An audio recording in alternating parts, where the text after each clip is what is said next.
বিয়ে করলেন টলি অভিনেত্রী শ্রাবন্তীর প্রাক্তন স্বামী। আমরা কথা বলছি শ্রাবন্তীর প্রাক্তন স্বামী রোশন সিং এর কথা। চলতি বছরের এপ্রিল মাসেই অভিনেত্রী শ্রাবন্তীর সাথে পাকাপাকিভাবে বিচ্ছেদটা সারেন রোশন।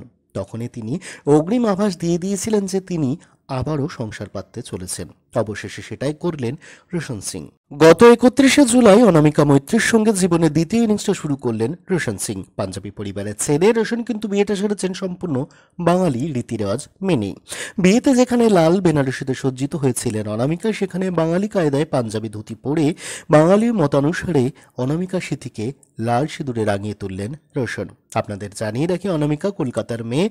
মিডিয়া সায়েন্স নিয়ে পঠন পাঠন চালিয়েছেন অনামিকা। এরপরে তিনি MBA করেছেন। অপরদিকে রোশন সিং একদিকে যেমন কেবিন ক্রু, তেমনি কিন্তু তিনি এক জিমের ট্রেনারও এবং এক জিমের মালিকও তিনি বটে।